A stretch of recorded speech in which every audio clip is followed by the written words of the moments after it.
اچھا جی، اب میری یہاں ٹیم بیٹھی ہوئی ہے. میں ابھی فیصل جاوید کو دیکھ رہا تھا کہ یہ اتنا وہ دھرنا مس کرتا ہے کہ وہ جب مائک مل جائے وہ چھوڑتا ہی نہیں. اب مائک اس کو یاد آ جاتا ہے وہ. اور عمران اسماعیل اور پھر عطا اللہ خیل، عیسیٰ خیل بھی، کہ ہم نے ساری کیمپین کی. جو کیمپین ہماری تھی وہ ساری مجھے یاد ہے عیسیٰ عطا اللہ کے ترانے کے اوپر. اور پھر ابرار، آپ کا بھی جو ٹیلنٹ ہے ماشاءاللہ میں داد دینا چاہتا ہوں، بڑا ورسٹائل ہے آپ کا ٹیلنٹ. اور اب مجھے سمجھ نہیں آ رہی کہ میں اپنے گورنر عمران اسماعیل کو کس طرح اس کو داد دوں، کیونکہ اس میں اب پتہ نہیں پوٹینشل یہ ترانوں کا زیادہ ہے یا اس کی گورنرشپ میں زیادہ ہے، لیکن اس کا سازمان سب کو دینا چاہتا. اچھا جی، میں یہ 3 سالہ جو ہماری پرفارمنس ہے وہ آپ کے سامنے رکھنے سے پہلے میں ایک چیز، کیونکہ جو یوتھ ہے یہ ہمارا فیوچر ہے، ہماری زیادہ تر آبادی، ہماری آبادی یوتھ ہے، 30 سال کی عمر سے کم اکثریت ہے ہماری ملک میں. تو اس لیے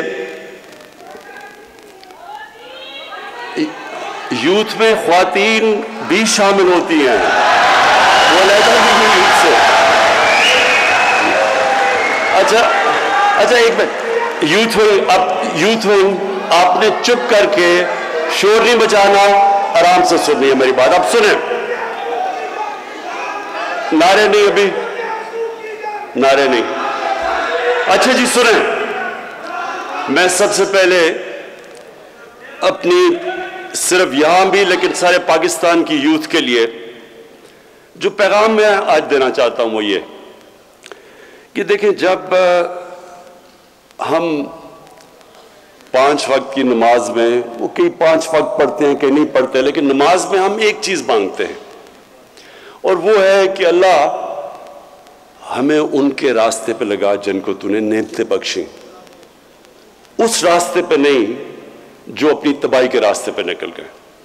میں صرف چاہتا ہوں کہ اس کے اوپر غور کریں، کیونکہ جو زندگی کا فلسفہ ہے وہ اس چھوٹے سے آیت کے اندر ہے. اگر آپ اس کو سمجھ جائیں تو آپ کو سمجھ آ جائے گی کہ انسان عروج پہ کیسے جاتا ہے اور انسان اپنے آپ کو تباہ کیسے کرتا ہے. یہ صرف اسی میں ہے، اور اسی لیے اللہ نے ہر روز 5 وقت آپ کو صرف یہ کہا ہے مانگنے کے لیے کہ اللہ مجھے اس راستے پہ لگا، اس راستے پہ نہیں جو تباہی کا راستہ ہے، جو عروج کا راستہ ہے. اور وہ جو عروج کا راستہ ہے وہ کس کا راستہ ہے؟ وہ سب سے اللہ کے محبوب، سب سے عظیم انسان جو کبھی نہ اس طرح کا عظیم انسان آیا ہے اور نہ آئے گا، ہمارے نبی صلی اللہ علیہ وسلم. اب یہ سمجھنے کی بات ہے، جب اللہ ہمیں حکم دیتا ہے کہ ان کی زندگی سے سیکھو تو اللہ بے نیاز ہے. یہ صرف وہ ہماری بہتری کے لیے اللہ کہتا ہے. اگر ہم نے ایک عظیم انسان بننا ہے تو اللہ نے راستہ بتا دیا، اور اسی لیے یہ ضروری ہے کہ ہماری یوتھ کو، ہمارے بچوں کو، خاص طور پر آج کل کے زمانے میں بہت ضروری ہے اس چیز کا سمجھنا کہ ہم جب ان کے راستے پہ چلتے ہیں تو ہم اپنی عظمت کے راستے پہ جاتے ہیں. اور جب ابھی یہ ساری جو سٹرگل کی ویڈیوز دکھائی گئی کہ ہماری، اور واقعی بڑی لمبی سٹرگل ہے، 25 سال اور 22 سال پہلے اقتدار کے باہر، تو یہ میری انسپریشن کیا تھی سٹرگل کی؟ ایسے وقت تھے جب کہ 5-6 لوگ رہ گئے تھے جو ایکٹیو پارٹی میں رہ گئے تھے. ایک وقت ایسا تھا کہ پارٹی سکڑ کے 5-6 لوگوں کی رہ گئی تھی، باقی گھروں میں بیٹھ گئے تھے. اور اونچنی جاتی ہے، ہر تنظیم میں، انسان کی زندگی میں اونچنی چاہتی ہے. اور وہ جو برا وقت تھا اور جب لوگ مذاق اڑاتے تھے، مجھے کئی لوگوں نے کہا کہ جی ہمیں شرم آتی ہے، ہم جب گھر جاتے ہیں ہمارا مذاق اڑتا ہے کہ آپ تحریک انصاف میں ہیں۔ کئی میرے اپنے، بلکہ یہاں بھی ایک دو بیٹھے ہوں گے جن کو یاد ہوگا کہ وہ جب گھر جاتے تھے تو ان کی بیوی کیا کہتی تھی جب وہ کہتے تھے میں تحریک انصاف میں ہوں۔ تو یہ میری انسپریشن، سوچے نا میں ایک انسان جس کو اللہ سب کچھ دے چکا تھا، بڑا نام تھا، کوئی کسی چیز کی کمی نہیں تھی، تو سوچے کہ مجھے یہ بار بار یہ سننا پڑتا تھا، مذاق اڑاتے تھے لوگ۔ کئی لوگ ویسے ہی کرکٹ کے دنوں میں میرے خلاف ہوئے تھے، کیونکہ وہ جیلسی ہوتی ہے، جو کامیاب انسان ہوتا ہے اسے لوگ جیلس ہوتے ہیں، تو وہ ان کو موقع مل گیا کہ اچھا جی اب تو یہ نیچے آیا تو اس کو برا بھلا کہو۔ دیکھیں، میں نے صرف ایک چیز پہ دیکھتا تھا کہ ہمارے نبی صلی اللہ علیہ وسلم، انہوں نے بھی بڑا مشکل وقت گزارا، اللہ کے حبیب تھے، انسان جس کو سب سے زیادہ اللہ پسند کرتے تھے، تو اگر اللہ ان کو 13 سال ان کی زندگی اگر آپ سٹڈی کریں تو کتنے مشکل وقت سے وہ گزرے تھے، کوئی ضرورت نہیں تھی ان کو، کامیاب تھے، وہ خوش تھے، کامیاب بزنس مین تھے، تاجر تھے، کوئی ان کو ضرورت نہیں تھی، سارے یہ عزت کرتے تھے، صادق اور امین تھے، فیصلے کرانے کے لیے سارے ان کے پاس جاتے تھے۔ تو ایک دم جب وہ رائے حق پہ آئے تو لوگوں نے مذاق اڑایا ان کا، کیا کیا نہیں کیا ان سے،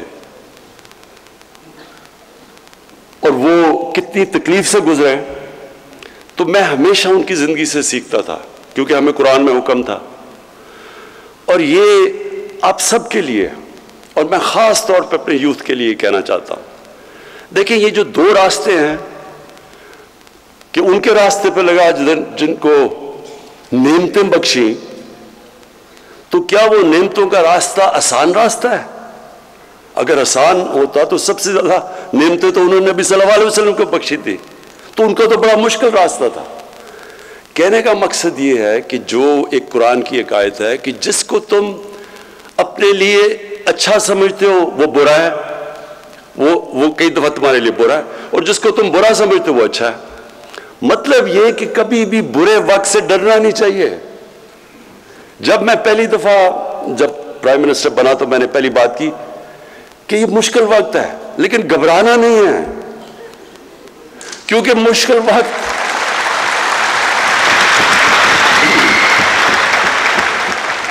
کیونکہ میں نے تو اپنی ساری زندگی مشکل وقت دیکھے ہیں۔ جب آپ سپورٹس کھیل رہے ہیں اور اوپر کوشش کر رہے ہیں کہ سارے ملک میں ٹاپ 11 کھلاڑیوں میں آؤ، پھر دنیا کا مقابلہ کرو، تو وہاں تو اونچ نیچ ہوتی ہے، ہار جیت ہوتی ہے، کئی دفعہ لوگ تالیاں بجا رہے ہیں، وہی آپ گراؤنڈ میں جا رہے ہیں تو سارا اسٹیڈیم تالیاں بجا رہا ہے، اور وہ آپ 0 پہ آؤٹ ہو کے واپس آ رہے ہیں تو وہی 2 منٹ پہ سوئچ کر کے آپ کو گالیاں نکال رہے ہیں، مذاق اڑا رہے ہیں آپ کا۔ تو یہ اونچ نیچ زندگی کا حصہ، اور جو سپورٹس ہیں یہ سب سے زیادہ آپ کو تیار کرتی ہیں سٹرگل کرنے کے لیے، کیونکہ مسلسل سٹرگل ہے، یا آپ ہار رہے ہیں جیت رہے ہیں۔ تو اس لیے جب پاکستان کے نوجوانوں یہ کبھی یہ نہ سمجھنا کہ زندگی آسانی سے ہو جائے گی، اگر آسان زندگی ہے تو اس کا مطلب کہ آپ زندگی میں آپ کی کوئی حیثیت نہیں ہے۔ جو بھی انسان رائے حق پہ کھڑا ہوتا ہے اس کو مشکلوں کا سامنا کرنا پڑتا ہے۔ جو بھی اللہ نے پیغمبر دنیا میں بھیجے وہ ساروں نے مشکلوں کا سامنا کیا، اور وہی آپ مانگتے ہیں وہ راستہ۔ لوگ چاہتے ہیں آسانیاں، لیکن راستہ مانگ رہے ہیں نعمتوں کا، جس کو اللہ نے نعمتیں بخشی ہیں۔ تو پہلے میں صرف آپ کو یہ تیاری کرنا چاہتا ہوں کہ دیکھیں، یہ کبھی نہ سمجھیں کہ جب مشکل وقت آتا ہے تو رونا دھونا شروع کر دیں، اور مشکل وقت آیا کیوں؟ وہ تو اللہ کا ایک نظام ہے، اونچ نیچ۔ اور جب مشکل وقت آتا ہے، اگر آپ مشکل وقت کو صحیح طرح سمجھ لیں اور اینالائز کر لیں تو وہی آپ کا عروج کا راستہ بن جاتا ہے۔ جب ایک کھلاڑی، میں جب کرکٹ کھیلتا تھا میرے سے زیادہ ٹیلنٹڈ کھلاڑی تھے، لیکن میں ان سے آگے کیوں نکل گیا؟ کیونکہ جب میرا مشکل وقت آتا تھا، میں فیل ہوتا تھا، تو میں اس کا پورا تجزیہ کرتا تھا، رات کو سوتا نہیں تھا جب تک میں نے یہ نہ سمجھ لیا ہو اپنی ذہن میں کہ کیا میں نے غلطیاں کی. غلطیاں جب میں ٹھیک کرتا تھا تو میں پہلے سے بہتر ہو جاتا تھا. اور یہی ہے ایک ہی طریقہ اوپر جانے کا. کوئی بھی دنیا میں کسی نے آج تک بڑا کام نہیں کیا جو فیل نہیں ہوا. یہ کوئی ناممکن ہے کہ کوئی اٹھ کے ایک دم سیدھا ایک پرچی پکڑ کے اور لیڈر بن جائے. ایسے نہیں ہو سکتا. آپ کو جب تک ایک مشکل سٹرگل سے آپ نہیں گزرتے کسی چیز میں آپ بڑا کام نہیں کر سکتے. کوئی بھی لیڈر آج تک شارٹ کٹ لے کے نہیں بنا.